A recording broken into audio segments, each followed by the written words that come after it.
lo que se ha llamado como el matrimonio igualitario, que tiene que ver con esta exigibilidad de derechos de las personas que se reconocen como parte del movimiento de la diversidad sexual, y que en esta exigibilidad que les ha llevado desde hace muchos años a ser reconocidos como personas, como sujetos plenos de derechos, hoy están exigiendo un derecho más, el derecho a poder decidir casarse, no solamente juntarse, formar una pareja desde un aspecto informal, sino como una persona sujeta de derechos, igual que todas las demás, también así como pagan impuestos, así como tienen responsabilidades ciudadanas, así como tienen una vida normal como la tienen todas las personas heterosexuales, pues igual tienen que ser garantizados cada uno de sus derechos,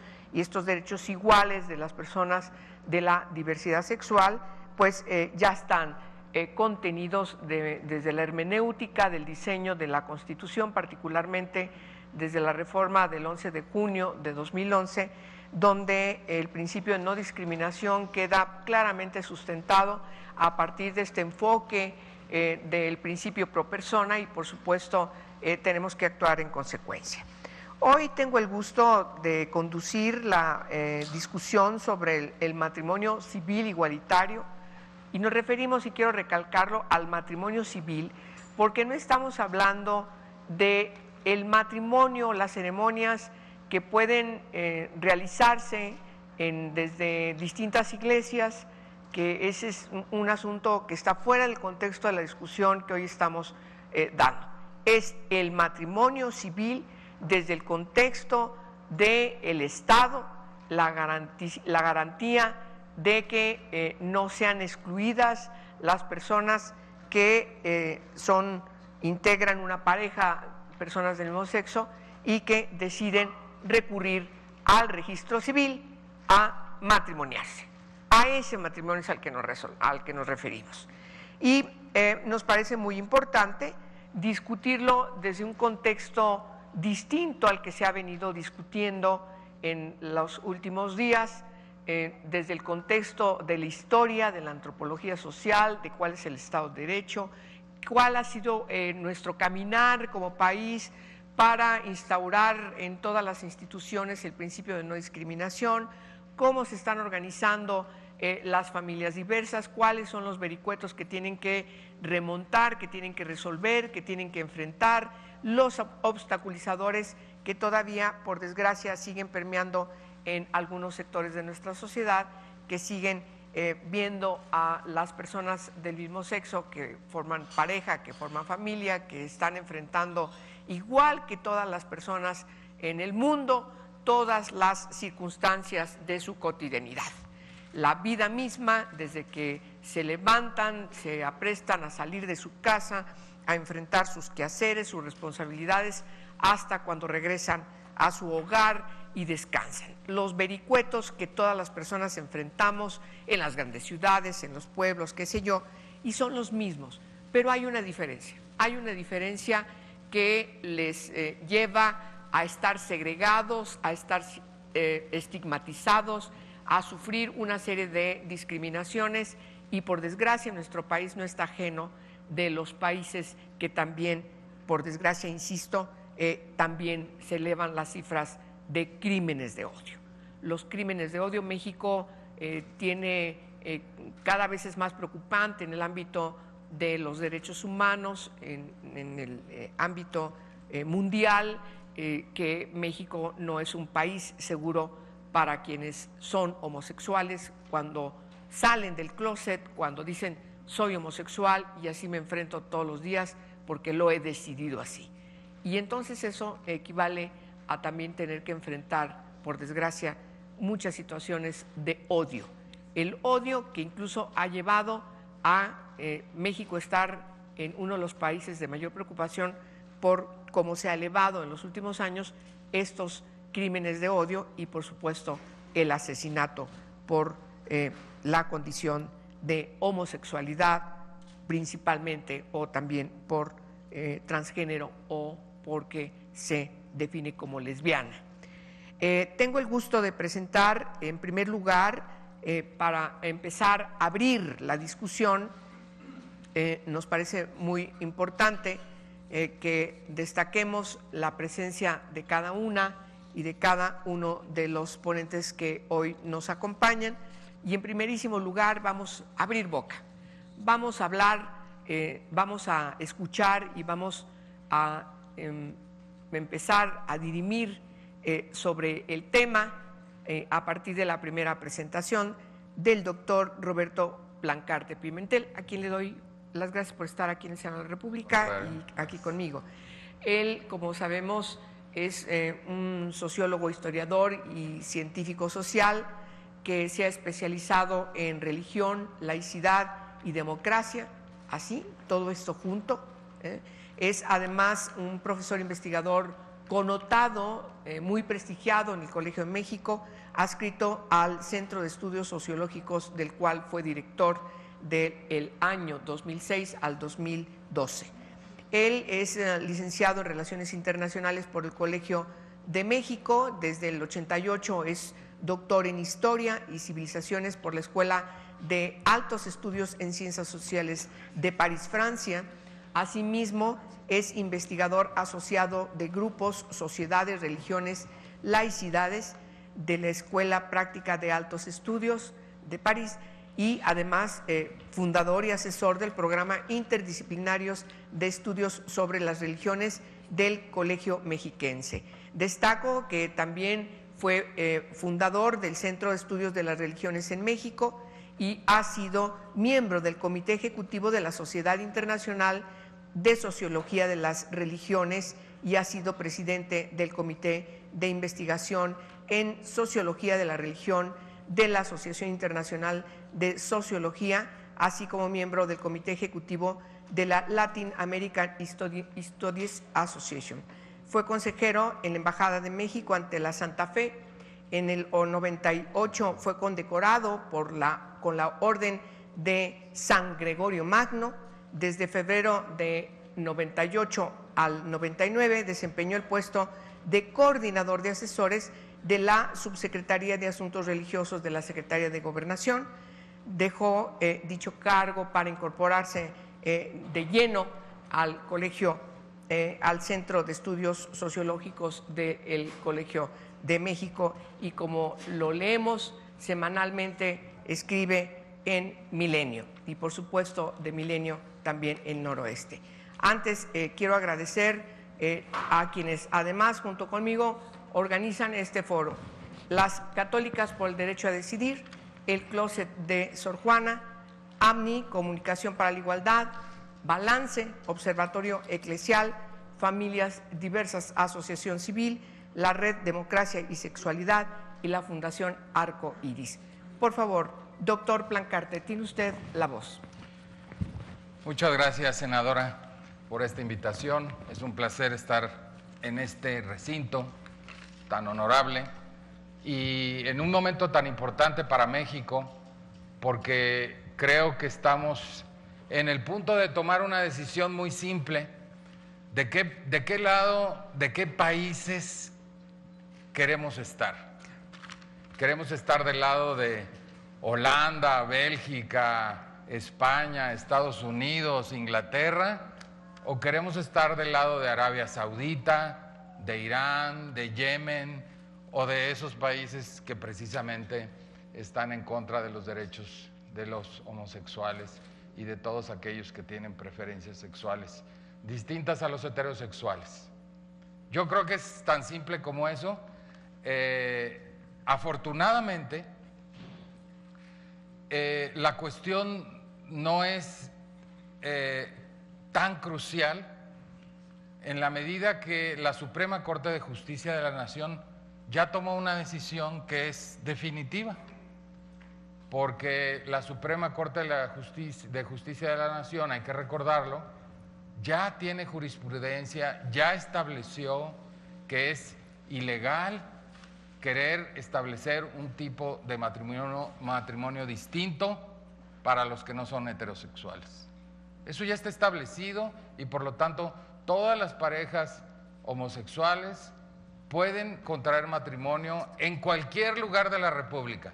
Eso es un hecho ya. ¿Qué les va a costar más trabajo a lo mejor si no es en uno de los 12 estados que ya lo legislaron? Probablemente, porque van a tener que pasar por un procedimiento más engorroso, que es el de ampararse y entonces llegar simple y sencillamente a lo mismo que se están llegando en todas las otras decisiones. Es decir, que los jueces están obligados a casar a estas personas. Así que el asunto es más bien si el Congreso de la Unión tiene la capacidad de ponerse al día con lo que la Suprema Corte de Justicia de la Nación ya estableció. Es tan sencillo como eso. Ahora, en los últimos días, el tema, que es un tema resuelto, hay que decirlo, en los últimos días el asunto se ha desviado hacia otras cuestiones que yo creo que amerita discutirlas. Se ha desviado, por ejemplo, al tema del derecho de la libertad de expresión de los ministros de culto. Eso es un asunto que yo creo que amerita discutir, no necesariamente en este momento profundizar en él, pero amerita discutir porque creo que se ha dicho bastante que quienes tenemos perspectivas liberales y progresistas deberíamos estar a favor de que estas personas o de que todo mundo opine políticamente, opine y dé su opinión a partir de sus convicciones. La cosa no es tan simple como muchos creen, porque hay muchos sectores que nuestra Constitución limita, a los que limita por diversas razones. Por ejemplo, nosotros no queremos que los oficiales que tienen tropa, que están al mando de tropa, opinen políticamente, porque obviamente sería muy grave que se involucraran en política los miembros de las Fuerzas Armadas. O sea que la cuestión de los derechos sí o no a todo mundo, etcétera, a veces se plantea como un principio general, pero hay que situarlo siempre históricamente y hay que entender por qué nosotros llegamos a un punto en el que decidimos hace 100 años que los ministros de culto no deberían participar políticamente. Puede ser que las cosas hayan cambiado. Yo en lo personal estoy a favor de que opinen y digan lo que quieran, porque además el opinar abiertamente en términos políticos lo único que va a hacer es que va a dividir a su grey. Cuando un ministro de culto se inclina por una posición política, es normal, es natural que todos los que no están a favor de esa posición política pues van a estar en contra del ministro de culto y van a decir, este señor, porque está opinando sobre algo que no tiene nada que ver, porque yo quiero que sea ministro de culto y no mi representante político. No son representantes políticos y ahorita regreso a eso. Pero hay que dejarles esa libertad para que asuman los costos también. Pero digamos, eso algún día lo plantearemos si se plantean reformas para ese tipo de libertades y derechos. El otro problema ligado a esto, sin embargo, y hoy escribí en Milenio sobre eso, para los que quieran leerlo, es que hay un problema de Estado de Derecho. Hay personas que dicen al diablo con las instituciones y sin embargo juegan con las instituciones, están queriendo que la democracia funcione para ellos, que las instituciones jueguen para ellos, pero no las respetan y no asumen que ese Estado de Derecho sirve para algo. Y ese es el problema con quienes juegan con respetar o no la Constitución. ¿Qué es lo que dice la Constitución respecto a este tipo de participación? Ahora, yo ya dije que puedo estar a favor de que se expresen, etcétera. Sin embargo, la Constitución hasta el día de hoy dice otra cosa y por lo tanto yo creo que hay que respetarla. Y mientras no cambiemos la Constitución, estos señores deberían aprender a respetarla, porque si no la respetan, están dando muy mal ejemplo y no tienen autoridad moral para pedir que otros la respeten, y no pueden pedir después un Estado de Derecho para que se les garanticen sus propios derechos. Ese es el verdadero problema. Y lo que dice la Constitución es que los ministros de culto no podrán asociarse con fines políticos ni realizar proselitismo. No es el caso porque no estamos en campaña, no están hablando ni a favor ni en contra de algún partido candidato, aunque muchas veces los oímos hablar en contra de algún partido, ¿verdad? Pero digamos, condonándoles ese pequeño desliz que a veces tienen, el artículo 130 de la Constitución también dice que los ministros de culto tampoco podrán en reunión pública, como las manifestaciones, en actos de culto o de propaganda religiosa, ni en publicaciones de carácter religioso, oponerse a las leyes del país o a sus instituciones. ¿Se opusieron a las leyes del país y a sus instituciones? Sí. ¿Por qué? Porque aunque estamos aquí debatiendo sobre esta iniciativa de ley del presidente de la República, en realidad mis colegas del Instituto de Investigaciones Jurídicas de la UNAM, que son expertos en la materia, y cito en particular al director del propio instituto, el doctor Pedro Salazar, me han dicho que la jurisprudencia de la Suprema Corte de Justicia también es ley, y que por lo tanto, si ellos no respetan la jurisprudencia de la Suprema Corte de Justicia de la Nación, en efecto están oponiéndose a las leyes del país o a sus instituciones. Así que, en efecto, los obispos que marcharon este sábado violaron la Constitución. Se puede decir, insisto, está bien, hagamos algo para que digan lo que quieran, pero por lo pronto violaron la Constitución.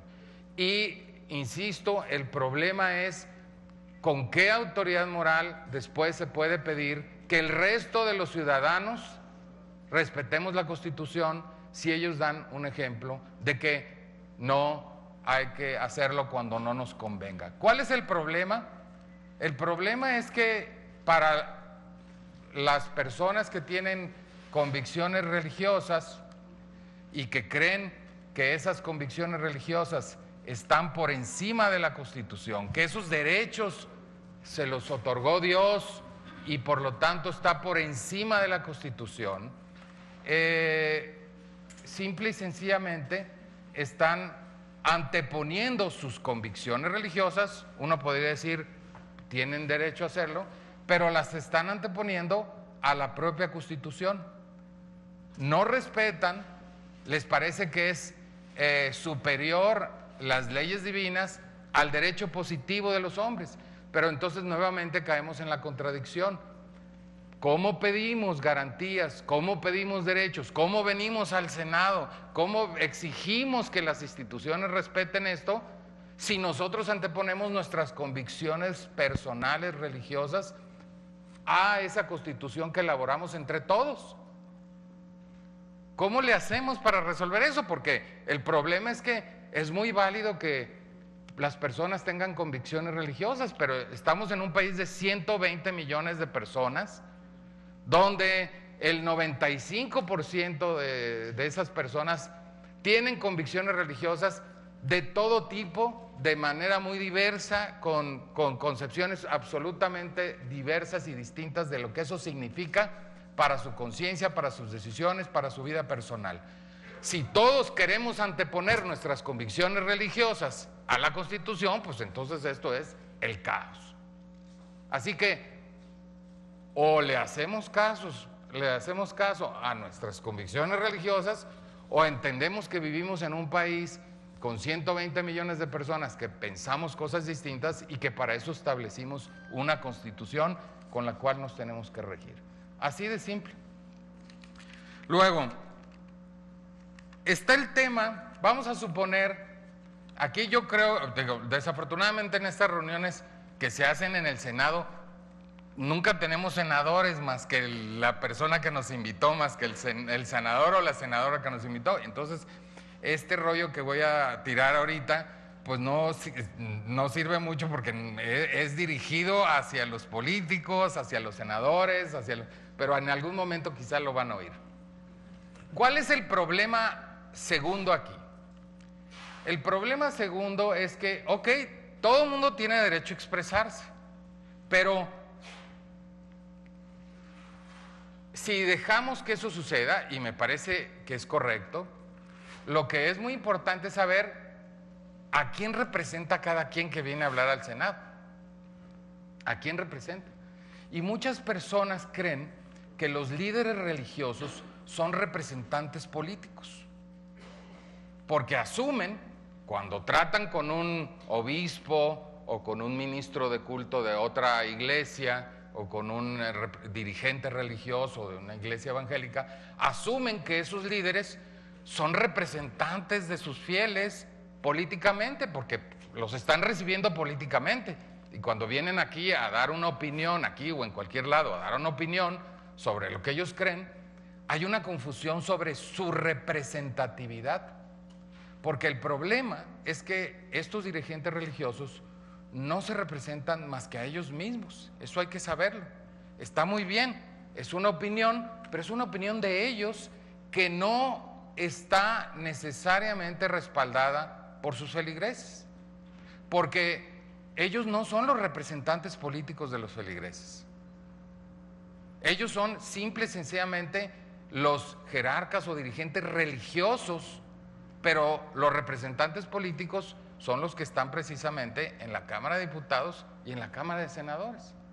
Así que está muy bien, yo creo que hay que recibir a todos los dirigentes que quieran, pero la opinión de cualquiera de esas personas debería de valer, en principio, no debería de uno darle una representatividad mayor que la de cualquier otra persona, que la de cualquier otro católico o de cualquier otro evangélico o de cualquier otro mormón o testigo de Jehová en el país. ¿Por qué? Porque precisamente esos no son dirigentes políticos, no están representando la opinión política de los ciudadanos.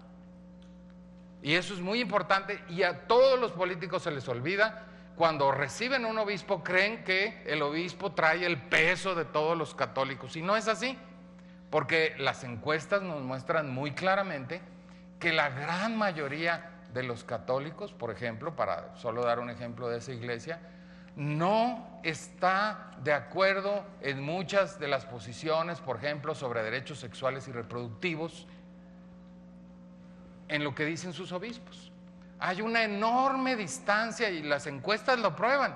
Hay montones de encuestas, cito la de católicas, pero hay muchas otras, que muestran clarísimamente que lo que piensan los obispos no es lo que piensan los fieles. Los católicos piensan otra cosa muy distinta sobre temas de derechos sexuales y reproductivos, sobre temas de libertades, sobre temas sobre lo que se debe dedicar la institución eclesiástica, etc. Entonces, con mayor razón, los políticos deberían de saber que esas personas que vienen a dar su opinión son opiniones personales y que no tienen mayor peso que eso. El otro día lo cité y cito, yo hago una cita argentina porque la mexicana es racista completamente, pero va en el lado de entender el punto. Dicen los argentinos que la culpa no es del chancho, que es el puerquito, sino del que le da de comer. Aquí el que infla el peso político de los dirigentes políticos son los políticos mismos. Son los que les dan de comer. Si no les dieran más representatividad de la que tienen, no tendrían ningún problema que estuvieran hablando, que estuvieran diciendo lo que sea. Pero nosotros somos los que engordamos al chancho. Ese es el punto. Los políticos, en particular, son los que lo engordan porque le dan ese peso. Ahora, 2 puntos o 3 para acabar. El tema es de derechos. No es de expresión política, no es de representatividad. El tema es de derechos. Y es muy claro. ¿estamos de acuerdo en que todos los mexicanos debemos tener los mismos derechos? ¿Sí o no? Tan sencillo como eso.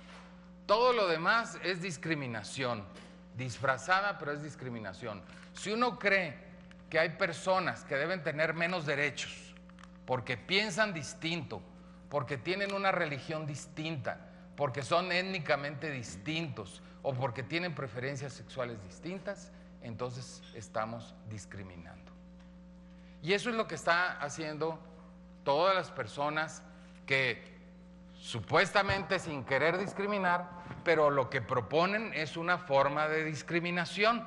Y la Suprema Corte de Justicia ya dijo que en efecto eso no se vale, porque eso es discriminación, porque eso es partir de una serie de prejuicios que no deben alimentar nuestras decisiones, sobre todo de nuestras decisiones jurídicas y nuestras decisiones políticas. Y finalmente, bueno, casi finalmente, este es un tema de Estado laico, se ha dicho, y de separación. Luego, yo a veces corrijo porque tengo muchos años dedicándome a esto, la gente empieza a decir, no, es que defendamos al Estado laico. Sí, está bien, pero que no se nos olvide, no es el Estado laico como este gran nuevo monolito, ídolo al que hay que adorar. No, no, no.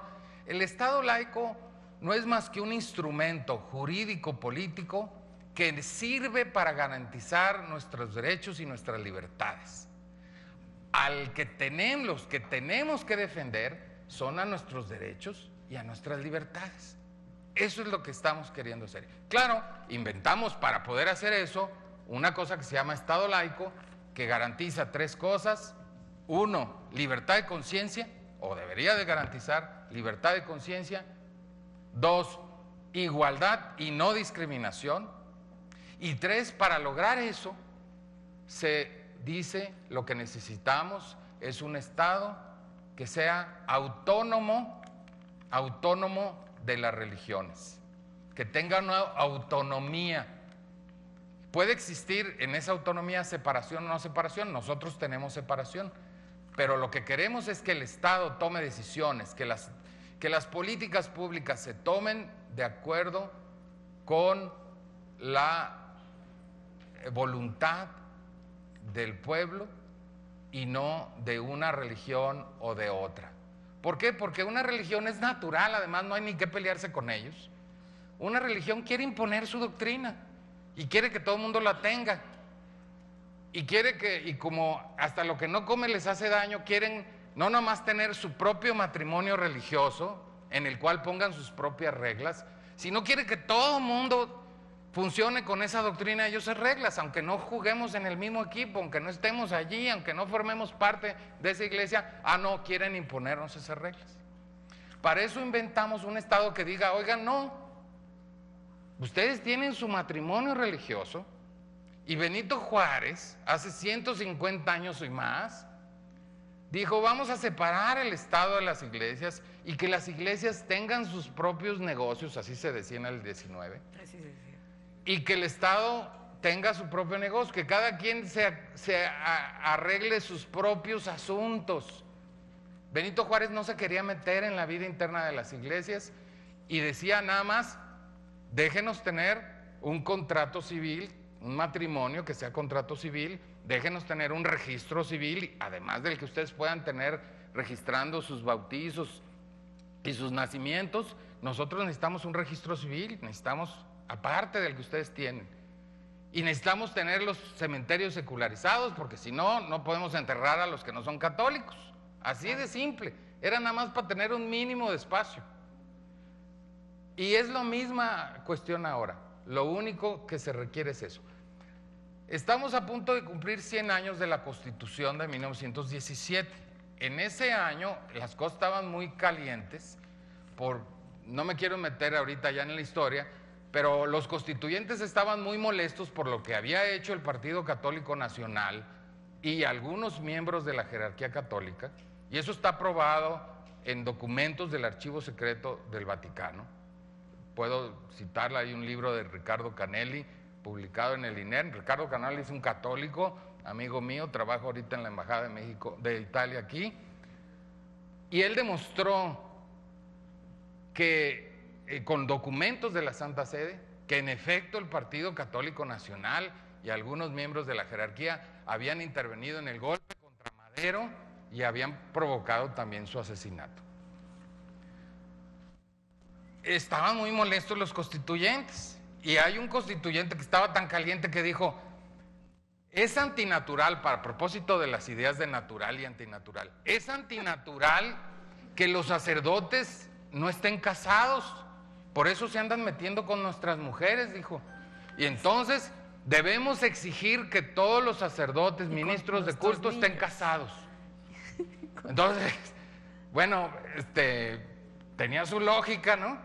Pero pues, afortunadamente la gente se detuvo y dijo: no, pues los constituyentes dijeron: no, eso sería intervenir en la vida interna de las iglesias. Si nosotros les queremos decir a las iglesias cuáles son las reglas que deben tener para que sus sacerdotes ejerzan y cómo deben de ser y a quién deben de casar o no, sería indebido a partir de nuestro principio de separación. Y eso 100 años después la iglesia no lo ha entendido, las iglesias no lo han entendido, porque no les importa tener nada más un matrimonio, sino quieren además reglamentar el civil. Es absurdo, no tienen nada que hacer aquí, tienen el suyo, que se contenten con el suyo y pongan las reglas que quieran, ya que los católicos homosexuales, que hay muchos, sacerdotes y no sacerdotes, lo arreglen si quieren arreglarlo, y si no, eso es un asunto interno de la Iglesia Católica y de las otras iglesias. Pero el matrimonio civil es un asunto que es atribución exclusiva del Estado mexicano, y si bien tiene que oír a todo este mundo, pues tendría que decidirlo a partir de ese punto. Y ya nada más un último punto. Resulta que todas estas manifestaciones ya se desviaron y ahora ya no están hablando del matrimonio igualitario, o no nada más de eso, sino que ahora están hablando del derecho de los padres a educar a sus hijos. Que uno dice, ya eso también ya está discutidísimo, y ninguna convención internacional dice, es falso, que los padres tienen derecho a que sus hijos tengan instrucción pública, tengan instrucción religiosa en la escuela pública. Dice que los padres tenemos derecho a educar a nuestros hijos como nosotros queramos, y obviamente se entiende no matemáticas y física y química, porque eso pues no importa, moralmente pues. Para eso está la casa, para eso están las familias y para eso están los templos. Y nadie dice que tenga que ser en la escuela pública, porque la escuela pública en México es laica, gratuita y obligatoria. Y querer utilizar la escuela pública es nuevamente querer agarrar al Estado y decir: haznos el favor de hacer lo que nosotros ya no podemos hacer. Nosotros queremos al Estado para que el Estado le imponga a través de esto a todos los niños una educación que ya decidimos nosotros que por ahí no va, no queremos. Y este supuesto derecho que ahora resurgió es el mismo que durante 50, 60 años hemos tenido desde las grandes manifestaciones, curiosamente en los lugares donde ahora hubo también mucha gente, Puebla o Guadalajara, que son los lugares donde hay más gente más conservadora. Está muy bien. Hace 50, 60 años exigieron lo mismo bajo el lema de cristianismo sí, comunismo no, y estaban en contra de los libros de texto, de la escuela, digamos, ¿cómo se dice? La de hombres y mujeres juntos. Mixta. La escuela mixta, la educación sexual, etcétera, etcétera, etcétera. Así que pongamos mucha atención, porque al final, como de todas maneras este asunto está prácticamente resuelto, no resulte que ahora nos vamos a ir por otra cosa que ya también decidimos, y que además es un asunto en el que sería absolutamente desastroso que nuevamente la Iglesia quisiera utilizar el brazo armado, digamos, del Estado para sus propios fines que no requiere. Y yo creo que ese es el verdadero problema de muchas iglesias, y en particular de la iglesia de la jerarquía católica, que no se ha acostumbrado después de 150 años, a estar fuera del Estado. Claro. Quiere seguir, o sea, ya hubo separación Iglesia-Estado, a pesar de ella, luego ya después la aceptó, y sin embargo, quiere seguir adentro del Estado. No puede vivir en la sociedad civil sola.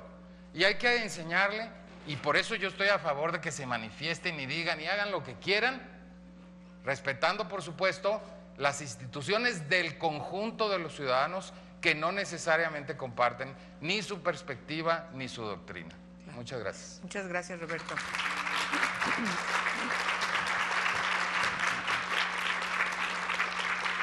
También es coconvocante a este foro la asociación Movimiento por la Igualdad. Movimiento por la Igualdad, que también está acá con nosotros. Vamos a darle la palabra ahora a José Antonio Medina Trejo, es minoría aquí. Pero se la damos. Sí. Normalmente los foros siempre ahora son de las organizaciones gays, etcétera, etcétera. Este foro no tiene esa característica porque es un asunto de todas y de todos, más allá de eso, ¿no es cierto? Pero José Antonio es maestro en comunicación y política por la Universidad Autónoma Metropolitana. En esa misma casa de estudios se tituló con la licenciatura Comunicación Social en el 98, cuenta con el posgrado Derechos Humanos y Medios de Comunicación por la Universidad Iberoamericana. En el ámbito profesional se ha desempeñado como periodista por más de 17 años, ha colaborado en los principales periódicos del país. En el 98 fundó la agencia de información Noti-S, en donde capacitó a más de un centenar de estudiantes de periodismo de la UAM, UNAM y la Universidad de la Ciudad de México, entre otras universidades. Ha sido galardonado por el Premio Pantalla Cristal, el Nacional de Periodismo Rostros de la Discriminación, el Rosa Cisneros en Salud y Derechos Humanos, entre otros reconocimientos colectivos. Fue nombrado como embajador contra la discriminación en medios por parte de CONAPRED. Ha sido parte del cuerpo docente del Diplomado Teoría y Prácticas de las Organizaciones Civiles con trabajo en disidencia sexual y VIH-Sida en la Universidad de la Ciudad de México. Ha sido lector sinodal, asesor externo y director de más de 2 decenas de tesis en la UNAM, en la UAM y también en la Universidad de la Ciudad de México, entre otras centros de educación superior. Como consultor, ha impartido más de un centenar de talleres, seminarios y ponencias en México y varios países en América Latina desde el 98 a la fecha. Actualmente es profesor de periodismo en la Universidad de la Ciudad de México, consultor, activista pro derechos humanos y periodista independiente. Integrante de Familias Diversas AC. Así es, muchas gracias. Bueno, antes que todo, agradecer a la senadora que nos abra el espacio. Yo siempre digo que este es la casa de todos los mexicanos y mexicanas, es una soberanía, por tanto, y qué bueno que esta soberanía nos brinde el espacio para poder deliberar. Aquí ya hicimos otro foro y también la senadora nos hizo favor de abrirnos el espacio y prestarnos la infraestructura de nuestro Senado de la República. Muchísimas gracias.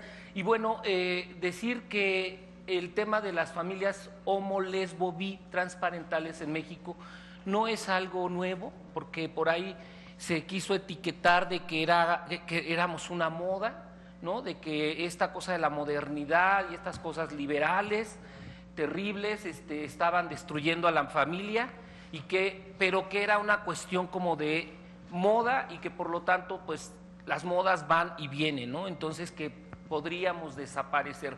No, yo creo que la historia, en todos los momentos de la historia de la humanidad hemos existido familias homo, lesbo, bi, transparentales.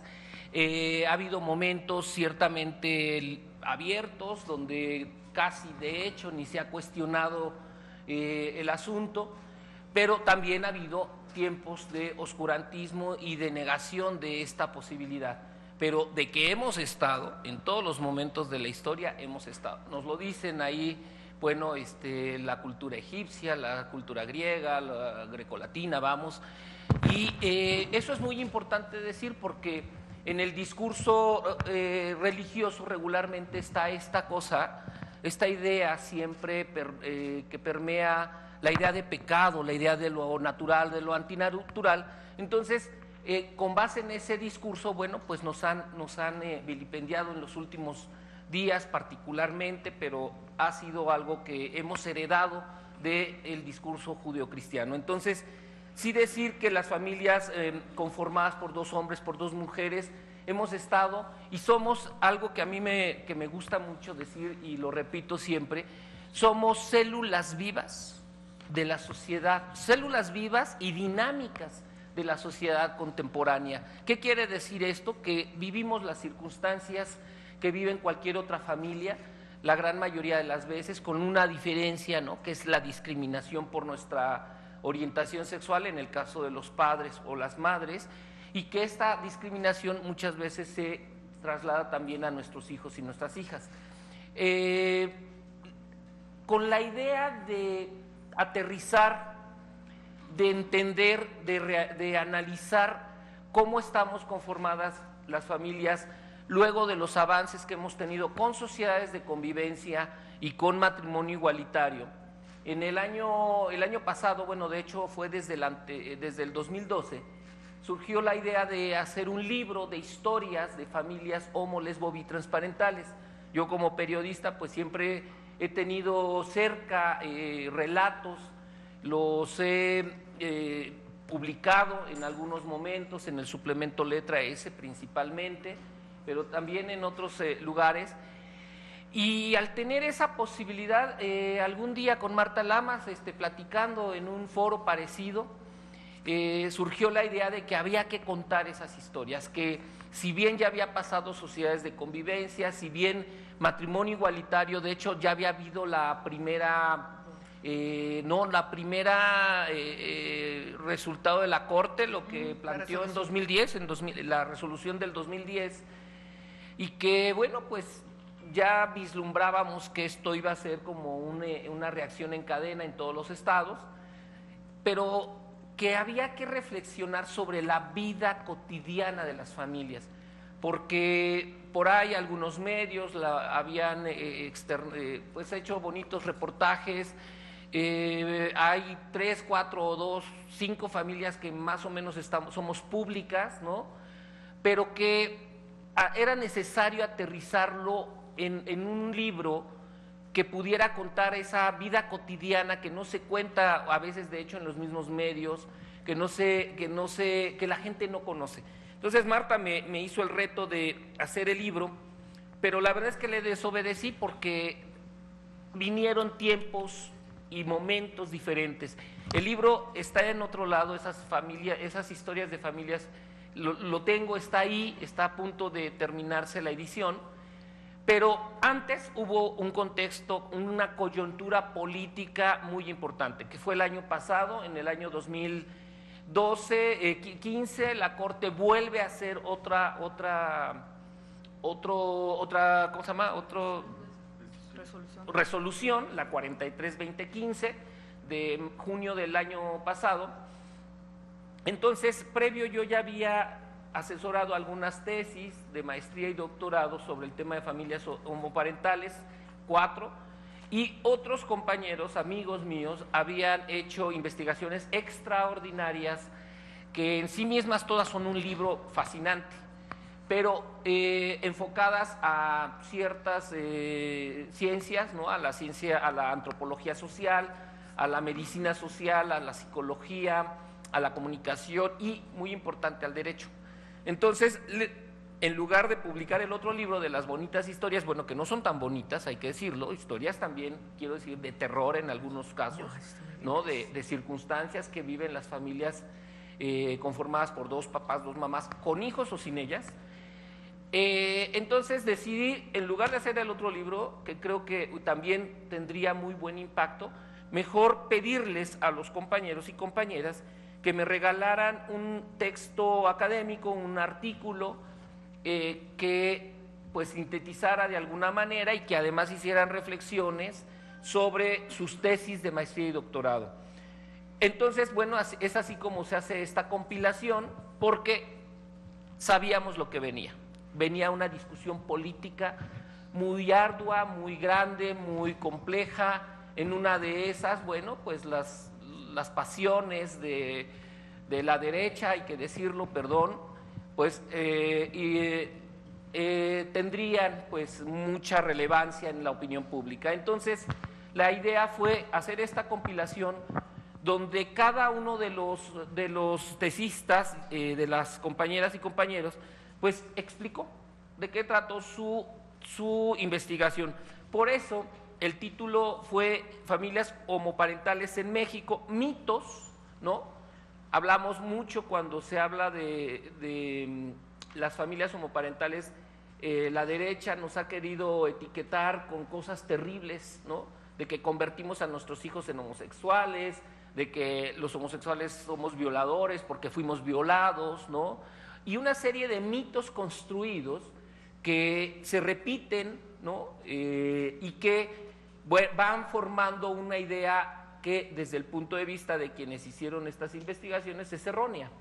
Entonces, bueno, el libro tiene esta parte de los mitos y las realidades, ¿no? Lo que realmente vivimos, las familias conformadas por 2 papás, 2 mamás, por nuestros hijos, donde pues ahí en una de esas pues traemos broncas igual que los y las heterosexuales, igual que las familias conformadas por personas heterosexuales, y bueno, la realidad que vive en su conjunto la sociedad. Aquí siempre se dice, no, es que la familia va a desaparecer, estas nuevas formas de relaciones liberales, alocadas, están haciendo que la sociedad se denigre y todos estos discursos.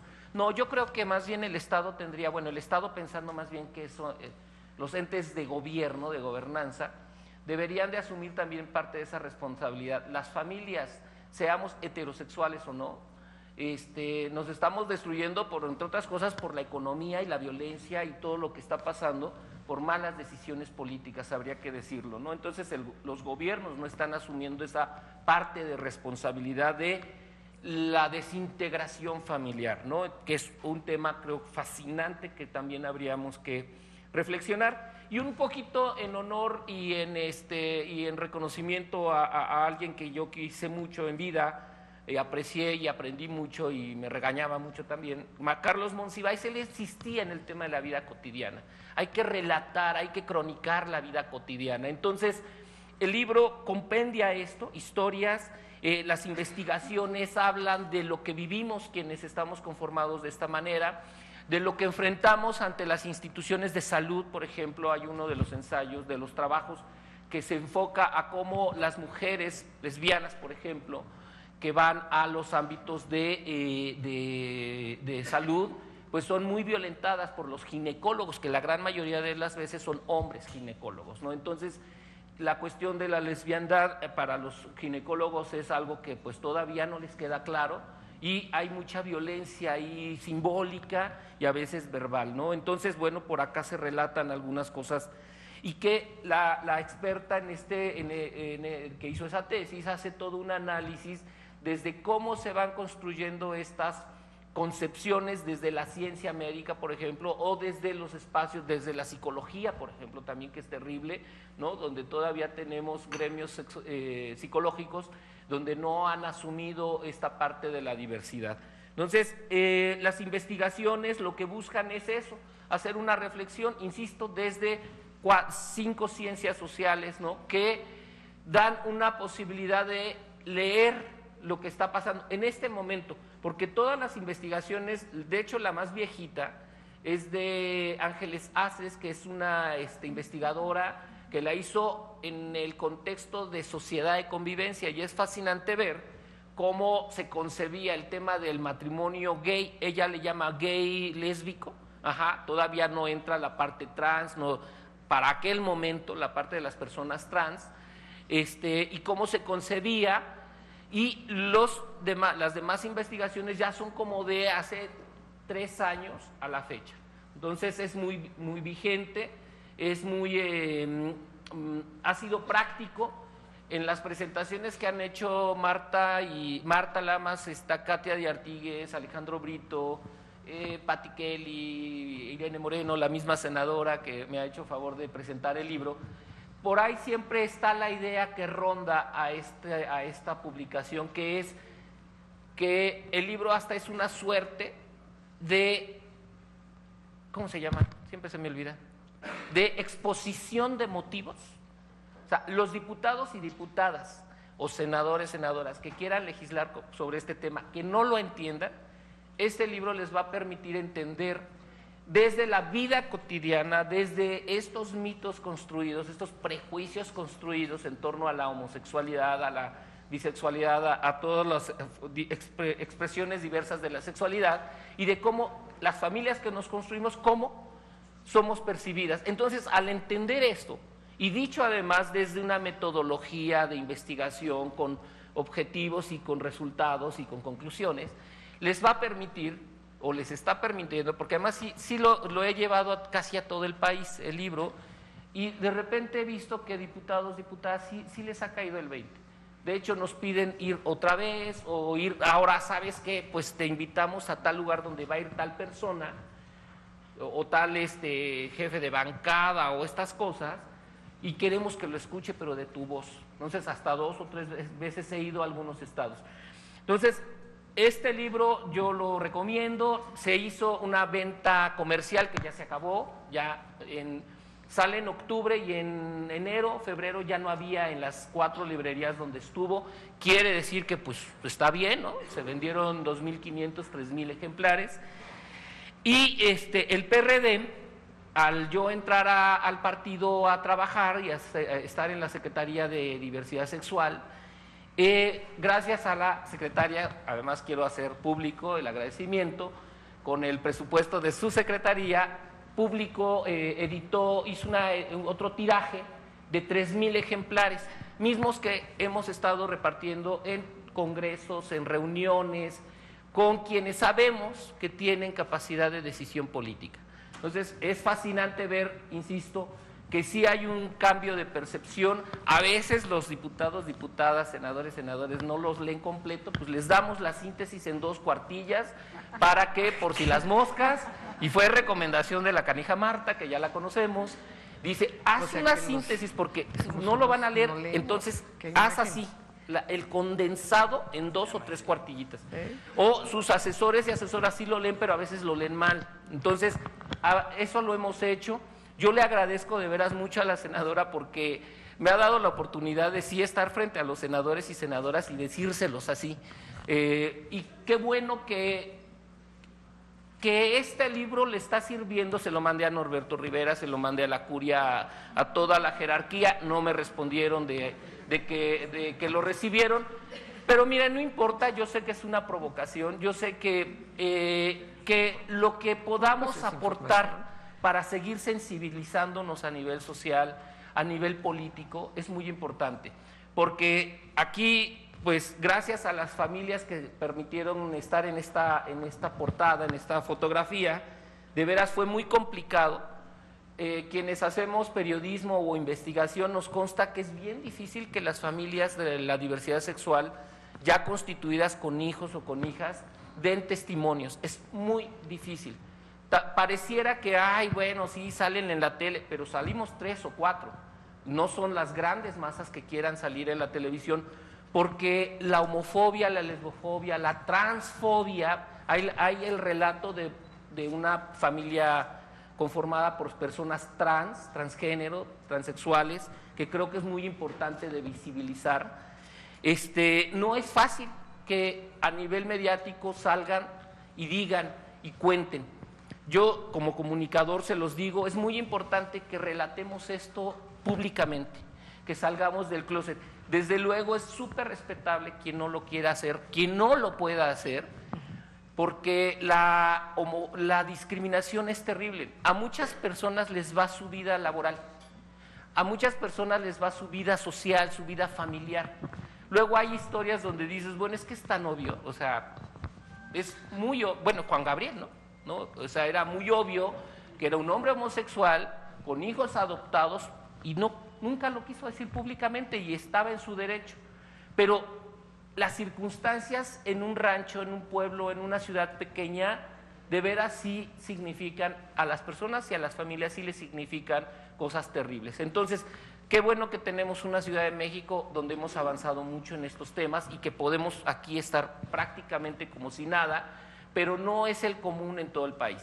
Entonces, por eso es urgente que nuestros legisladores y legisladoras legislen en torno a esta propuesta de ley, que hay que decirlo, hay varias, en el Senado ya tenemos, aquí la senadora ya ha presentado una propuesta extraordinaria que va fluyendo, la Cámara de Diputados tiene la de Enrique Peña Nieto, pero también la bancada del PRD está ahí moviendo cosas para que logremos conjuntar y luchar porque se apruebe la ley de matrimonio civil igualitario. Hay que recordar que la palabra civil tiene que estar siempre.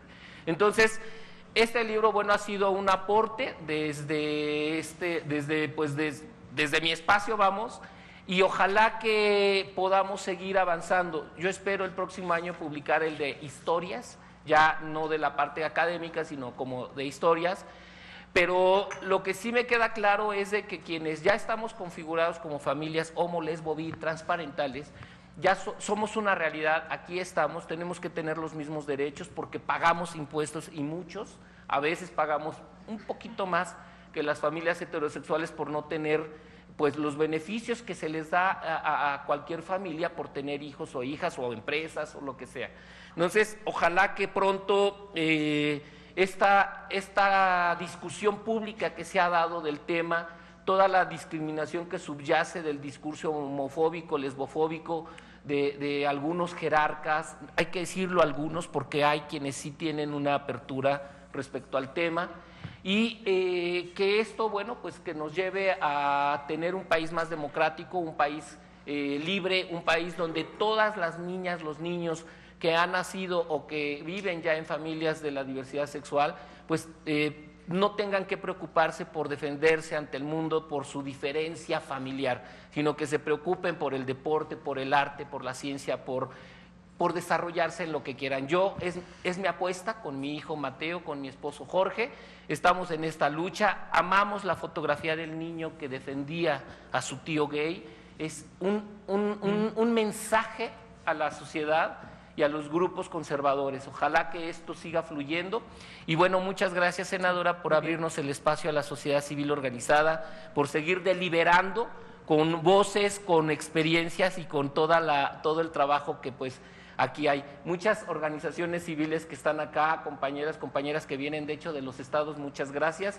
Y bueno, vamos a seguir trabajando para lograr que este país sea verdaderamente democrático. Gracias. Muy bien, muchas gracias, Antonio. Bien, vamos a continuar para escuchar la voz de quien además debo reconocer su trabajo al frente del Consejo para Prevenir y Eliminar la Discriminación en la Ciudad de México, Jacqueline Loest Tapia. Ella desde el 94 ha construido su trabajo como defensora y especialista en derechos humanos, particularmente su desarrollo es en la Ciudad de México. Se ha destacado en el acompañamiento de la Agenda de Derechos Humanos y No Discriminación, sobre la cual ha escrito artículos y coordinado diversas investigaciones. Ha sido panelista en temas de derechos humanos, políticas públicas y no discriminación, distinguiéndose como impulsora de iniciativas que garanticen el trato igualitario y la no discriminación en la Ciudad de México. El trabajo que realiza desde este Consejo en la Ciudad de México es realmente, nos lo puedo decir con toda claridad, nos enorgullece que una mujer funcionaria tenga este encargo y además como lo está desarrollando Jacqueline. Ella, también tengo que mencionar, recibió el Premio de Derechos Humanos René Cassin en el 2014, participó en la 29ª Conferencia Internacional de Mujeres Líderes en 2015, fue consejera de las secciones Justicia y Ciudad del periódico Reforma. Hoy, además, también es integrante de número de la Legión de Honor, consejera académica de la Universidad de Insurgentes y profesora de Ética en la Universidad Latinoamericana. Es licenciada en Seguridad Pública y cuenta con diversas especialidades en Derechos Humanos y además en Teología de la Liberación. Por favor, Jacqueline. Muchas gracias, senadora. Es un gusto estar aquí, es un gusto también estar acompañada de todas y todos ustedes. Gracias. Pues sí, a mí me gustaría conversar tres puntos principalmente. Yo sé, y nos lo han querido sistemáticamente decirnos, y nos dicen, pero ¿por qué se ocupan de estas cosas sabiendo tantas cosas que nos pasan en nuestro país? La pobreza, la desigualdad, ahí está, y deberían como focalizarse hacia allá. Yo soy una convencida y una persona a la que nos duele, como muchas y a muchos de ustedes, el tema de víctimas. El tema de víctimas, ahí está. Creo que es uno de los dolores más fuertes que tiene nuestro país. Y hoy hablar de víctimas y hablar del matrimonio igualitario es precisamente eso que están esperando, esa acción de gobierno que se está esperando para prevenir y para que no existan más víctimas que se construyen, que se visibilizan, que lastiman por su preferencia, por su orientación sexual. En este sentido, quiero empezar aclarando algunas cosas que el Frente Nacional por la Familia ha venido diciendo en materia de derechos humanos. Lo primero que dice es que no existe el derecho al matrimonio. Seguramente lo han escuchado. A ver, Declaración Universal de los Derechos Humanos, artículo 16, con mucha claridad dice que hombres y mujeres tienen derecho al casarse y a la familia, así lo dice. En ningún momento dice entre ellos, entre hombres y mujeres, sino dice que hombres y mujeres tienen derecho a casarse. Entonces eso es muy claro y dejarlo ahí sobre la mesa. Lo otro es que hay una convención sobre matrimonio de Naciones Unidas que se refiere precisamente a que las mujeres no se casen obligadas y menores de edad. Es muy interesante porque este documento es de los donde Naciones Unidas desarrolla más el tema de matrimonio, donde más habla de matrimonio. Y nunca dice que tiene que ser entre un hombre y una mujer. Siempre es muy cuidadoso el texto y dice entre personas. Entonces, bueno, quiero también colocar en la mesa que el matrimonio no es un tema religioso, es un tema no solamente civil, sino también que asume y adopta el tema de los derechos humanos. Otro que ha estado en la discusión y es reiterativo es el Consejo de Europa y el Tribunal de Estrasburgo, donde nos han dicho que ellos son muy importantes, que son 47 países, que son jueces, seguramente por estar en Europa, habría que analizar un poco de la xenofobia, pero en fin, saben más y saben mucho. Es cierto, por ahí 2004-2003, una pareja francesa, homosexuales, solicitaron, en ese momento en Francia todavía no existía el matrimonio igualitario, solicitaron el matrimonio y efectivamente el Consejo de Europa rechaza y les dice no, porque ya existe una figura en Francia que garantiza lo que tú me estás pidiendo. De tal suerte que no digo que el matrimonio no sea un derecho, simplemente digo que lo que tú estás pidiendo, en este caso Francia, ya lo tenía. Pero posteriormente, y es a lo que nunca hacen referencia, es que después hubo un caso similar en Italia. Y el mismo tribunal, ese mismo tribunal, dijo con muchísima claridad y mandató a que se reconociera el matrimonio igualitario en Italia. Y esa pareja se pudo casar gracias a eso que hizo el Tribunal de Estrasburgo y el Consejo de Europa. Aclarar estas tres ideas me parece importante porque son reiterativas y además porque de lo que quiero hablar acá es de una experiencia real. Hay una experiencia real.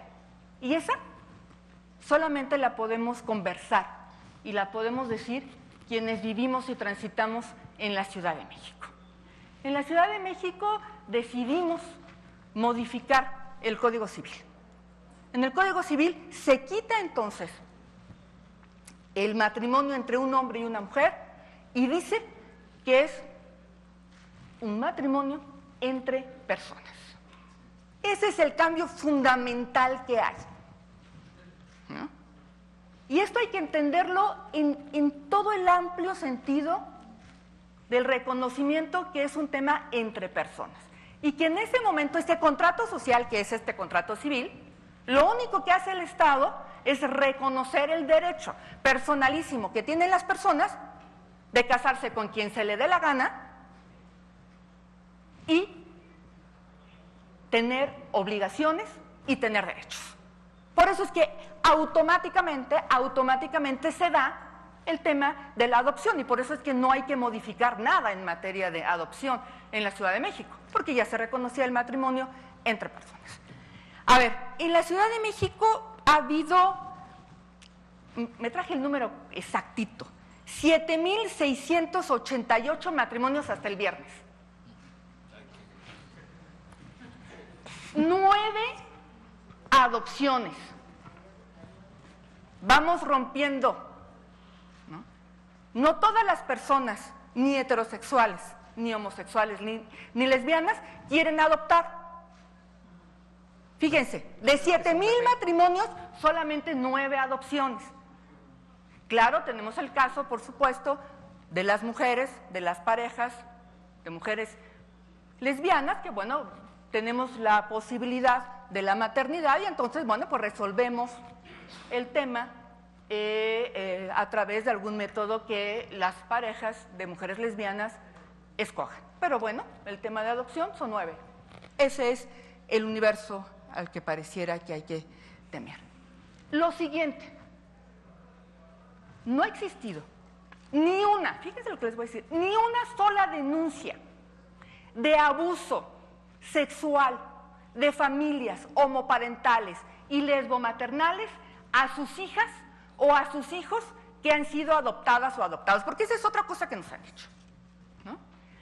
Ahora les van a regalar a los niños, pobres niños, mejor que se queden ahí en el orfanatorio, sin que nadie los quiera, ¿no? Mejor ahí, pero como a una familia homoparental o lesbomaternal, ¿no? Que les va a adoptar, ni un dato. Y este dato me fue dado por el procurador de la Ciudad de México, conforme checadísimo, ni un solo. Entonces, esos son datos duros, esos son datos reales. Otro argumento que quiero traer es el que se dice que ahora, claro, con la visibilización, ¿no? Visibilizar a las personas homosexuales, lesbianas, trans, vamos a crear un encono. Y dice, va a haber más odio. Claro, como ya se les va a ver por todos lados, ¿no? Y los que están inconformes, ¿no? Pues, fíjate, van a sacar a su homofóbico que está adentro, ¿no? El acoso escolar. Ahora las niñas y los niños de familias homoparentales y lesbomaternales, ¿no? Van a sufrir de la mala educación de las hijas y de los hijos de parejas heterosexuales. Entonces, pues, tampoco, ¿no? O lo tercero que nos dicen es el abuso sexual, que ya les dije que no hay. Miren, y aquí que estuvo en letra S y Alejandro Brito de letra S. A ver, desde el 2010, que es cuando se da el matrimonio entre personas del mismo sexo a la fecha, los crímenes de odio en la Ciudad de México vienen a la baja. Total y absolutamente a la baja. No hay crímenes de odio, muy pocos. Muy pocos. ¿Por qué? Bueno, porque hay una visibilización del derecho, porque además en el Código Civil, en el Código Penal, con mucha claridad, habla de crímenes de odio y subraya el tema de homofobia. Y entonces, bueno, también tenemos que decir que los crímenes de odio van a la baja. No es cierto que ahora van a matarlos más y entonces para protegerlos y defenderlos, como dice el de Confamilia, ¿verdad?, Dice que él respeta mucho a los gays y lesbianas que viven su sexualidad calladitos en su casa, ¿no? Que con ellos sí está, que con los que están enojados con los otros, estos que quieren poner sus derechos. ¿Qué ha pasado en conductas discriminatorias? Ahora, desde el Consejo para Prevenir y Eliminar la Discriminación, en el 2003 hicimos la primera encuesta de discriminación. Sí quiero decirles que sí. La primera percepción de mayor discriminación es a las personas gay, lesbianas, bisexuales y trans. ¿Por qué? Pues porque en el imaginario social se les ha condenado de 3 cosas: de pecadores, de criminales y de enfermos. Y claro, esta tripartita te pone en una situación de vulnerabilidad y ante otros grupos vulnerables son, sin duda, quienes sufren la discriminación más violenta. Hemos logrado en la Ciudad de México que ya no sea la primera causal de discriminación. La primera son mujeres despedidas de su trabajo cuando están embarazadas, por cierto. Pero hablando del tema LGBT, ¿en dónde están focalizadas más esas conductas discriminatorias? El 80% de las denuncias que se nos ponen tienen que ver con el tema laboral. Es en el espacio laboral en donde más se nos presentan estas denuncias. Y ahí es en donde se construyen estos prejuicios y estos estigmas. ¿Cuál es el tema? Es un tema de apariencia. ¿No? ¿Cómo te vistes? Se te nota que es gay. Es que las mujeres transexuales, ¿no? Se les nota. Eso es, ¿no? Esta carga de prejuicios y de estigmas de la apariencia y de cómo hemos construido nuestro imaginario social, ¿no? Cómo queremos que las personas nos veamos, ¿no? Y aquí nos podríamos arrancar con un tema de racismo, que no me voy a arrancar por ahí, pero que tiene que ver, ¿no? Cómo tenemos que ser blancos, mujeres, con cierta apariencia, ¿no? Y cuando rompes con eso, entonces, claro, no solamente se detona esa conducta discriminatoria, sino además si hay un grupo en situación de vulnerabilidad, pues entonces van creciendo estas miradas recurrentes. De tal suerte que desde hace 6 años que el matrimonio igualitario, civil, se da en la Ciudad de México, nadie se ha salido corriendo de la Ciudad de México que yo conozca por eso, ¿eh? Seguimos siendo 9 millones de personas las que vivimos y transitamos en la Ciudad de México. Sodoma y Gomorra, pues acá no llegó. Ustedes me disculparán, pero no llegó, ¿no? Y con todo y que el otro día estaba leyendo el artículo de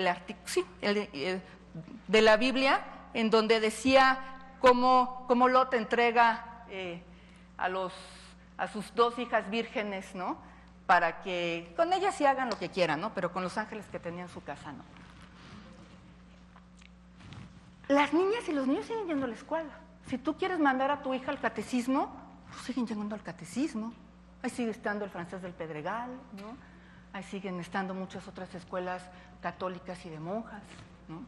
Ahí están las escuelas maristas en las que fueron mis hijos, por cierto, ¿no? Las lasallistas, la Ibero. ¿En verdad se ha destruido el tejido social en la Ciudad de México? No, no es cierto. Seguimos viviendo nuestra cotidianidad, pero con un plus. ¿Qué hace? Que las nuevas generaciones miren a la diversidad, a toda la diversidad, como un ejercicio armonioso que nos puede ayudar a vivir mejor. Yo sí soy del equipo de las optimistas. Yo sí soy de la que cree que el mundo está mejor ahora que antes. Porque hoy estamos discutiendo esto. Antes se mataban a las personas. Yo sí creo que las nuevas generaciones hablarán de este tema diciendo cómo podía ser. Y siempre pongo el ejemplo, y quien ya lo oyó, ni modo, pero es que es muy bueno. Mi hija tiene 18 años Y me la encuentro, pues como todos ustedes, pegadísimos al celular, ¿no? Y entonces le digo, María Susana, ya deja el aparato ese, ¿no? Ya, póntese la tarea. Seguía dando. Le digo, a ver, ya, ¿qué pasa? Me dice, mira, ma, hoy uno de mis compañeros le va a decir a su papá que es gay. Y armamos un grupo de WhatsApp y le estamos dando consejos. Esas son las nuevas generaciones que vienen empujando. Hoy, nuestras niñas ya no se preguntan cómo viven su sexualidad, porque tenemos una ley que se los permite. Y cierro solamente con 2 cosas que les quiero decir el día de hoy. Y ya. Uno es, esto salió el domingo, un artículo desde La Fe que dice, no se nace homosexual. Está fundado en Richard Cohen. Richard Cohen es un terapeuta que viene a dar pláticas a la Ciudad de México diciendo cómo pueden dejar de ser homosexuales o lesbianas.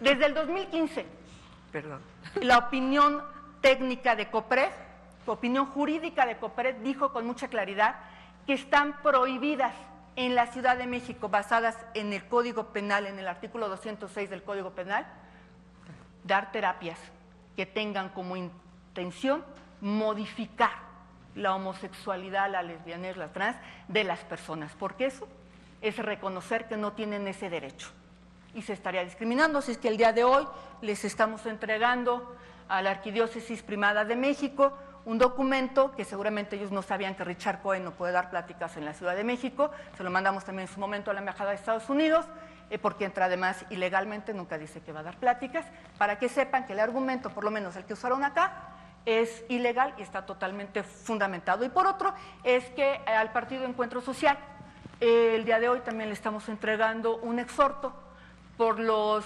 Twitter que ha estado mandando esta semana, en donde habla de la diversidad de familia. Una familia diversa, siempre heterosexual, pero diversa.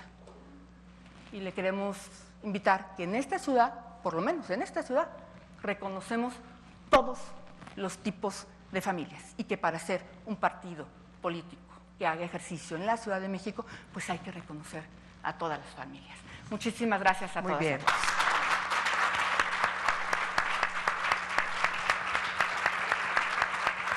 Gracias. Gracias, Jacqueline. Muchas gracias. Pues sí, hay una diferencia de vivir en la Ciudad de México. Sin duda. Vamos a cerrar este foro de lujo con la doctora María Marcela Lagarde y de los Ríos. Marcela Lagarde. Ella es, como sabemos, una académica muy prestigiada, antropóloga, investigadora, que además, debo destacar, es especialista en etnología y, por supuesto, es una representante en el mundo, no solamente en el continente, del feminismo. Yo la defino como una filósofa feminista de la que todas aprendemos y todos aprendemos. Ella es fundadora de la Red de Investigadoras por la Vida y la Libertad de las Mujeres, Asociación Civil, que debería estar aquí arriba nuestro logo, ¿verdad? Bueno. No sé por qué.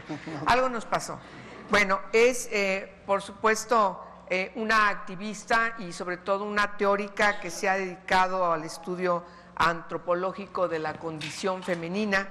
Ha realizado diversas publicaciones, temas tratados como ya son prácticamente textos de un estudio importante alrededor del cautiverio, el cuidado, la sexualidad, el amor, el poder, el trabajo, la violencia de género, la subjetividad, la religión, el derecho, también la maternidad y, por supuesto, la sororidad. Todos estos temas desarrollados desde el enfoque de la filósofa feminista que es la doctora Marcela Lagarde. Y bueno, ella es autora de una gran cantidad de libros, de textos, de ensayos alrededor de todos estos temas, particularmente el feminismo, la autonomía de las mujeres, el desarrollo humano, la democracia genérica. Sin más, le doy la palabra a Marcela. puedo decir muchas más, su currícula es verdaderamente extensa, pero hice una pequeña síntesis simplemente para que contigo, después de escuchar a estos tres, a Jacqueline, Antonio y por supuesto a Roberto, ahora desde el punto de vista tuyo, tratar este tema que hoy nos ocupa aquí en el Senado de la República. Marcela, por favor. Bueno, pues me encanta estar aquí. Todos creo que estamos contentos de demostrar que estamos juntos trabajando por una realidad distinta y cómo aportamos. Yo he recordado ahora que los escuchaba otros momentos en que hemos estado juntos, en otras luchas, en otras causas, y pienso que somos parte de una gran corriente de cambio en nuestro país que ha permitido respirar a mucha gente porque hemos logrado establecer libertades democráticas que me parece que han sido el eje de una gran cantidad de estos movimientos políticos, estudiantiles, populares, distintos, y también hemos tratado de construir un mundo de derechos. Y me parece que esa relación entre derecho y libertad ha dado forma a un nuevo contrato social, que es el que nos hemos planteado aquí, y no solo en México. Digamos que somos parte de una gran corriente en el mundo que se enfrenta a los fundamentalismos en cualquier lugar del mundo, de cualquier tipo, ideológicos, religiosos, políticos, y se propone crear un espacio de actuación, de vida cotidiana, de relación entre el Estado, la sociedad política y la sociedad civil, marcados por ese afán de construir la relación equilibrada entre derechos, libertades y responsabilidades ciudadanas y del Estado.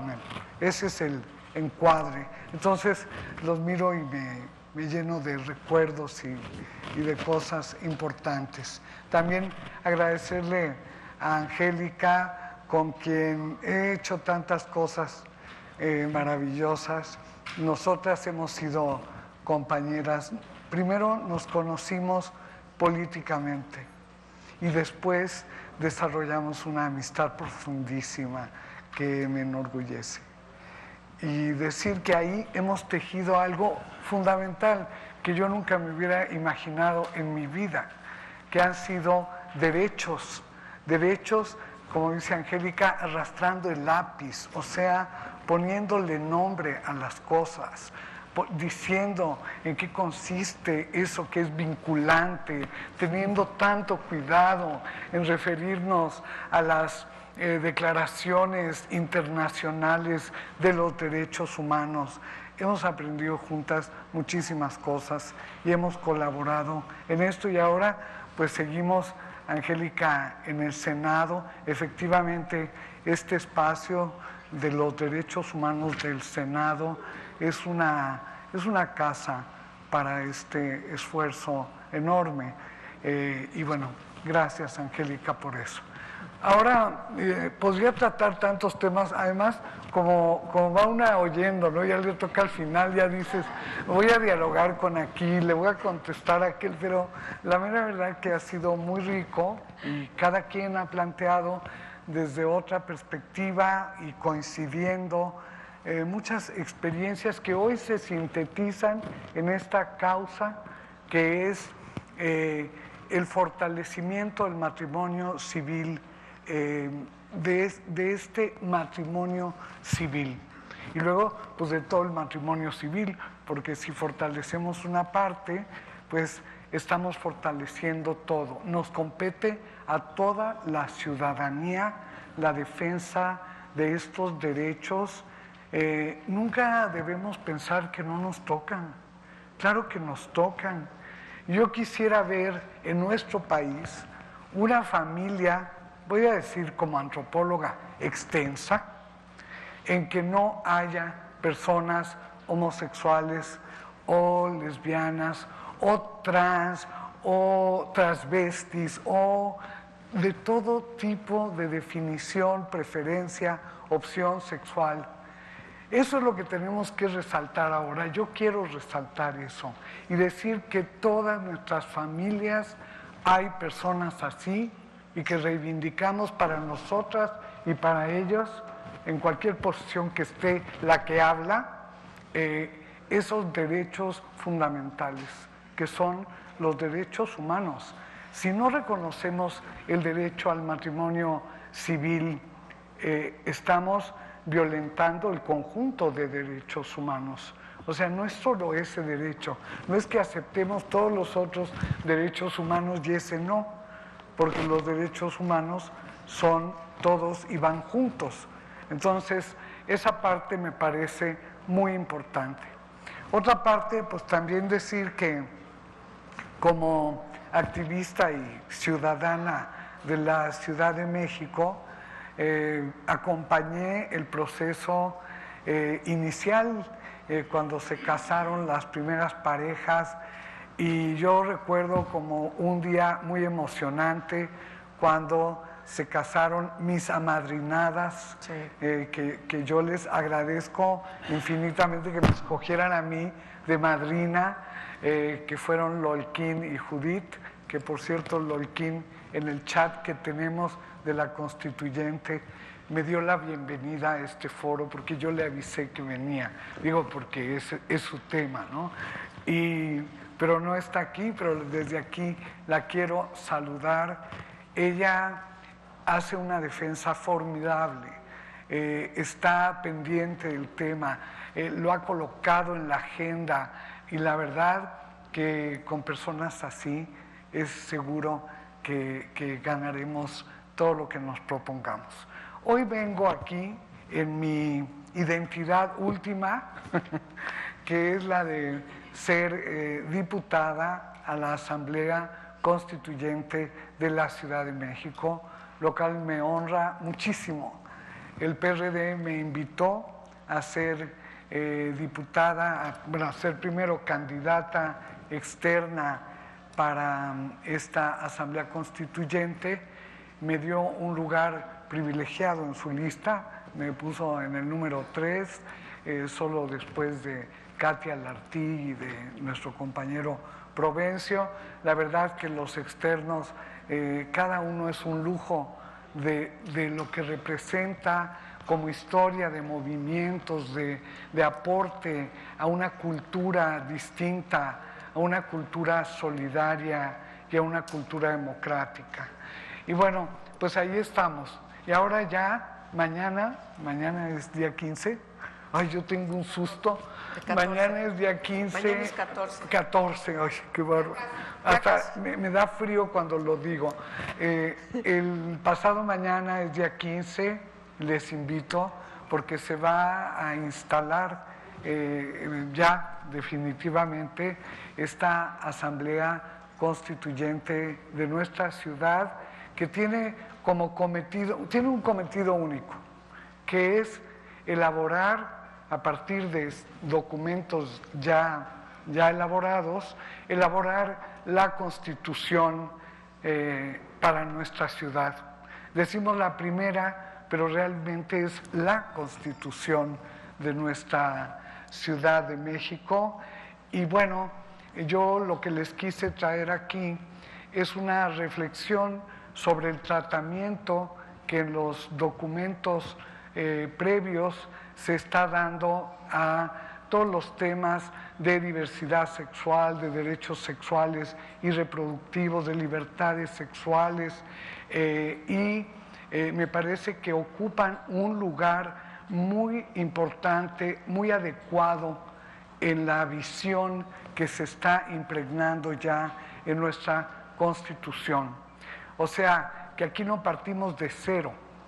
Esta Constitución recoge lo que se ha construido en la Ciudad de México por todos los movimientos que hemos, digamos, dirigido nuestra acción a construir derechos democráticos y libertades para todas las personas, no indistintamente, sino precisamente por lo que somos.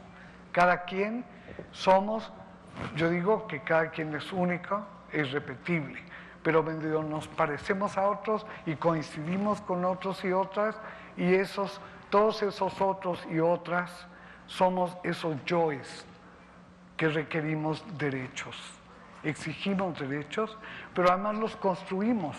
Esta ciudad yo la miro como una ciudad constructora de derechos y libertades.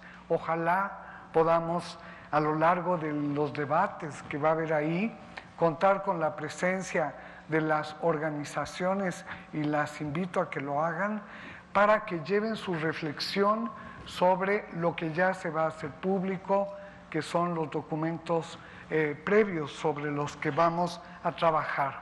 Simplemente decirles cuál es el enfoque, que me encanta el enfoque. Es un enfoque de nuestra Constitución de derechos humanos. O sea, la estructura asume la filosofía de los derechos humanos como estructura organizadora de los principios fundamentales de esta Constitución. Y eso es un lujo, es una maravilla que podamos tener en breve esta Constitución ya integrando todo lo que hemos construido parcialmente, fragmentariamente, en un todo de derechos humanos fundamentales.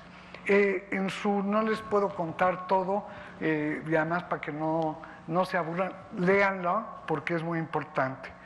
En el artículo 16 se establece un rubro que es la ciudad incluyente. Me encanta eso, que nuestra ciudad se defina como una ciudad incluyente. Ya sabemos qué quiere decir. La inclusión se constata, se plantea, se nombra frente a la exclusión. Uno de los mecanismos más terribles de la discriminación es la exclusión. Lo digo como mujer. Nosotras, todas las mujeres, hemos vivido formas de discriminación y en muchas ocasiones han alcanzado el grado de la exclusión. Pero muchos otros grupos, personas, categorías, colectivos han vivido exclusión por ser lo que son. Por ser lo que son, que es lo más duro que le puede pasar a un ser humano. Ser excluido por lo que es. No por lo que piensa, no por lo que dice, no, por lo que es profundamente como definición de su ser y luego además también de su existencia. Entonces, nuestra Constitución tiene ese bello artículo 16 en que define a la ciudad incluyente y ahí plantea varios incisos muy importantes. Uno es la atención a grupos, la atención prioritaria a ciertos grupos que viven formas de discriminación graves y aún en nuestra ciudad no han encontrado las vías de su inclusión con todo lo que va, con todos sus derechos. Hay un apartado de esta ciudad incluyente que me gusta mucho más, porque he sido legisladora en el pasado con la senadora de la Peña. Sé la dificultad que hay para que un derecho enunciado jurídicamente aterrice en la realidad, para que pueda ser un derecho, decimos, exigible, para que pueda ser un derecho sentido, para que pueda ser un derecho promovido, incluso por quienes lo tienen que promover. Cuesta mucho trabajo. Pero en esta Constitución hay un apartado que se llama disposiciones comunes, que me parece que es una política de gobernanza democrática basada en estos derechos humanos. Y entonces plantea algo fascinante que no podíamos resolver quienes estábamos discutiendo, y es cómo repetir y repetir y repetir las formas de la discriminación con cada sujeto discriminado, o, fíjense qué interesante, plantearlo como una problemática estructural de la desigualdad y que genera un sinfín de fenómenos desde pobreza hasta miseria, exclusión, discriminación, dificultades para el desarrollo personal, dificultades para el proyecto de vida para las personas. Y lo que hace la Constitución es proponer la manera, el acceso a estos derechos y la obligación del gobierno de cumplirlos.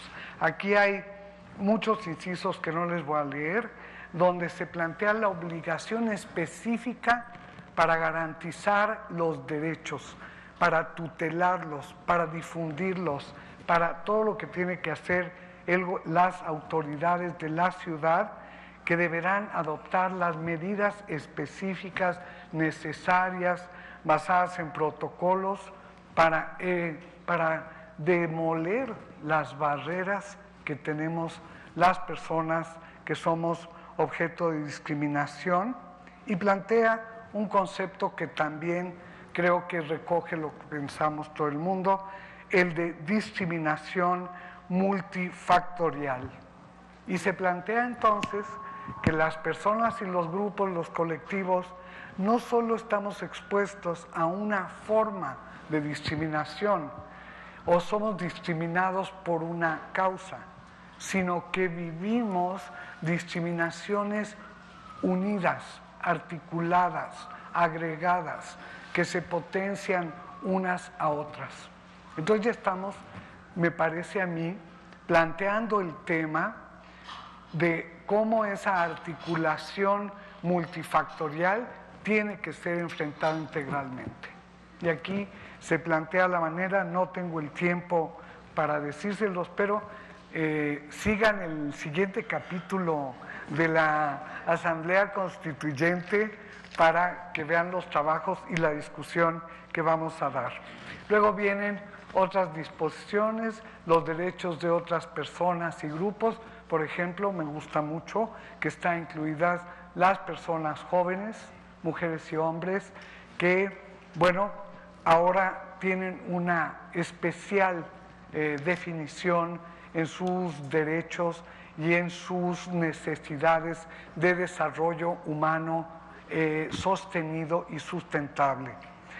Está otro capítulo que se llama Derechos de Personas con Discapacidad.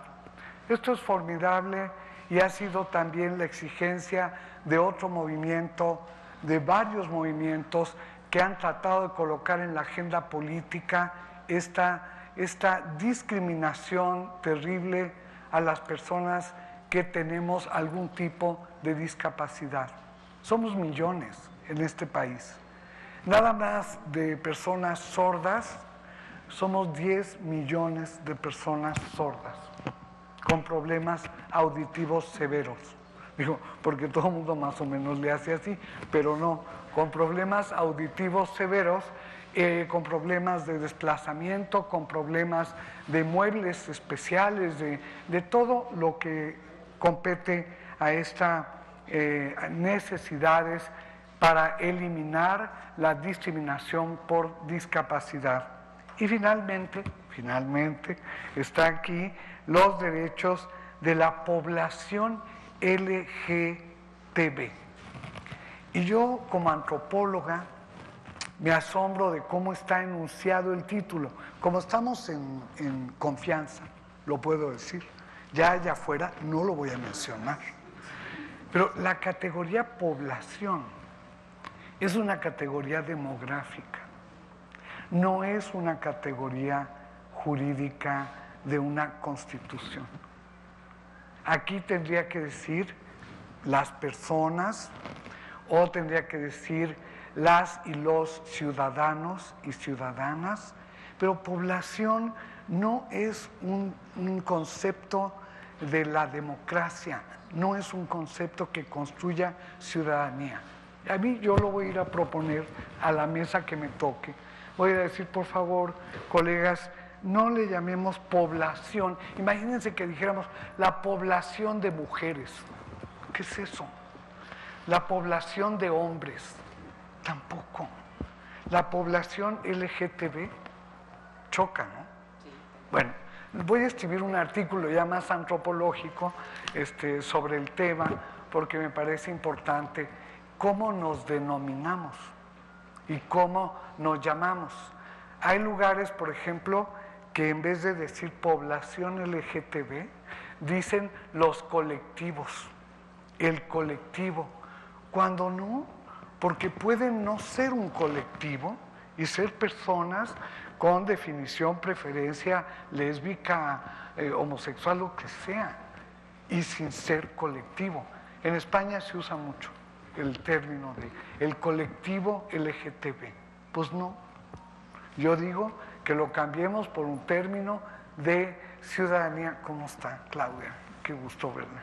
Bueno, esa es la primera cosa, pero está el punto, y es un punto fundamental de esa ciudad incluyente. Le dedica una política específica para eliminar todas las formas de discriminación contra las personas por su preferencia, opción sexual, tránsito, imaginación, fantasía sexual. O sea, tenemos que verlo así. Las personas lesbianas, gays, bisexuales, trans e intersexuales tienen derecho a una vida libre de violencia y discriminación, así como a ejercer su orientación sexual, preferencia sexual, identidad de género, expresión de género y características sexuales. Vean la cantidad de categorías que ahora ya van a estar en la Constitución. Hemos ido pensando, creando, los teóricos, los políticos, las activistas, quienes han reflexionado sobre su condición, y empezamos en un mundo muy bi, incluso aunque se reconocía la homosexualidad o el lesbianismo, tampoco se sabía muy bien por qué eran lesbianas y no homosexuales, mujeres, ¿no? Son categorías diferentes. Ser una mujer homosexual implica X, Y, Z. Ser una mujer lesbiana implica otras cosas. Aquí está la ideología y la filosofía feminista en la construcción de la categoría identitaria lésbica.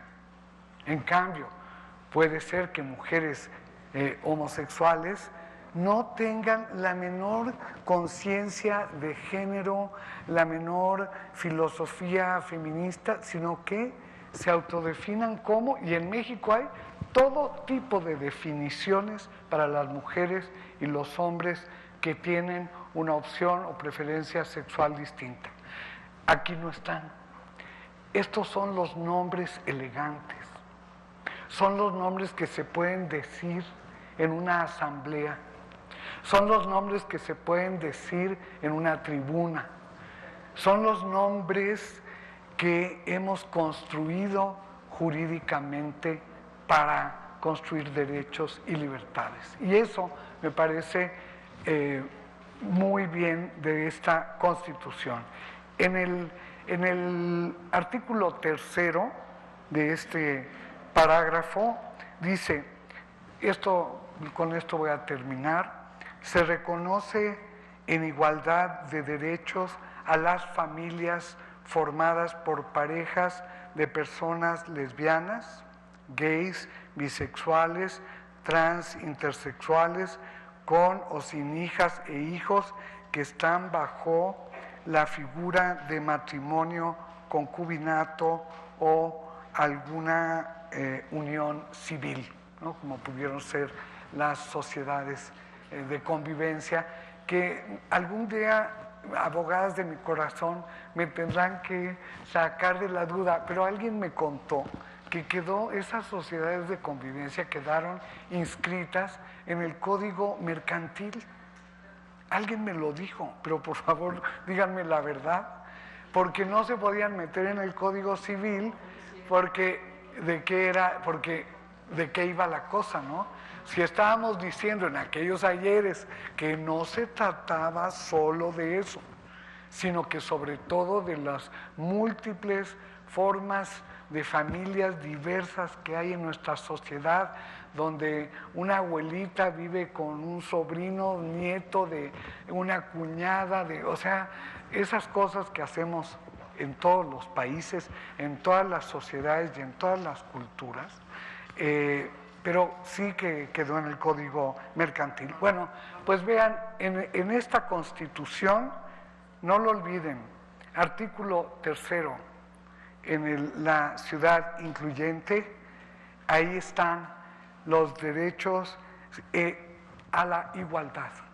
Es el derecho a la igualdad en el matrimonio, sea de cualquier tipo.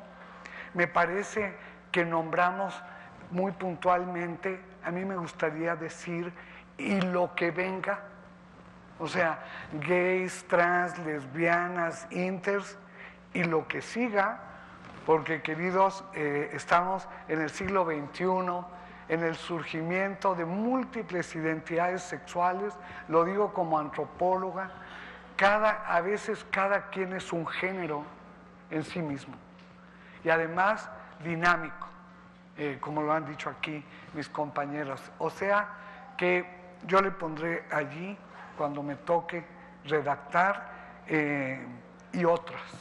Algo le inventaremos que sea jurídicamente potable, ¿no? Bueno, y luego ya están, bueno, vienen derechos de las víctimas, vienen derechos de personas que tengan que estar bajo protección internacional, cosa que me parece formidable. En fin, no vayan a creer que vine a publicitar la nueva Constitución de la Ciudad de México. Es un borrador, pero me parece, y lo quiero decir aquí, quiero felicitar al equipo que trabajó en el borrador que estamos ahora estudiando, porque es un borrador muy articulado, muy integral, no se le ven muchas manos, aunque las tuvo, y la verdad recoge lo que hemos construido. Hay algunos puntos que todavía le faltan, pero son otros temas que no voy a tratar aquí.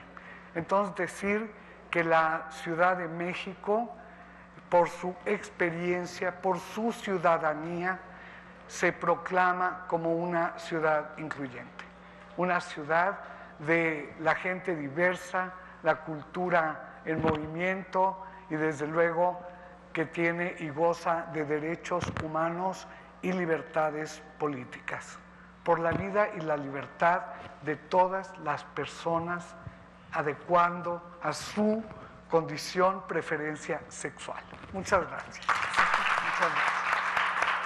Muy bien. Bueno, muchas gracias. Muchas gracias, Marcela. Bueno, vamos a terminar. Habíamos dado 15 minutos para cada quien, pero no he cortado porque cada quien desde su ronco pecho dijo lo que dijo y lo dijo muy bien, de tal manera que es una mesa, este conversatorio realmente formidable para seguir discutiendo. Y vamos a tener que seguir discutiendo y vamos a tener que seguir escuchándonos. Lo peor que nos puede pasar en México es que cerremos los oídos, no veamos y no podamos hablar, no podamos expresar lo que queramos, escuchar lo que tenemos que escuchar y escuchar todas las voces. De tal manera que este conversatorio seguirá una dinámica de reuniones y de presentación de otras personalidades, porque nos importa también darle la voz a otras personas, incluso a quienes no piensan como nosotros, porque también tenemos que oírles. Así como exigimos nuestro derecho a ser escuchadas y ser escuchados, tenemos que dar la voz para que y los espacios para que vengan y nos digan también lo que piensan y buscar construir. Lo peor que nos puede pasar en el país es seguir fomentando el odio. Ahí sí tenemos que cerrar las puertas, nuestros oídos, todo lo que significa destrucción, ahí sí no puede haber espacio aquí. Sino, a ver, escuchemos las voces que tienen dudas, que tienen otra opinión. Lo que sí no podemos es retroceder en lo que ya hemos ganado. Y el ejemplo más claro es la Ciudad de México y otros estados que también ya se empiezan a sumar, pero la Ciudad de México fue la primera. Y efectivamente tenemos en puerta una constitución que va a enfrentar una pluralidad y bueno, se van a poner muy interesantes las discusiones en las próximas semanas y meses. Les agradecemos a todas y a todos ustedes y a los medios de comunicación, al canal del Congreso, a los equipos de todas las organizaciones que dieron lugar a que estuviéramos en ese conversatorio y por supuesto a Jacqueline, a Marcela, a Roberto y a Antonio. Muchas gracias por su participación. Que tengan ustedes muy buen día.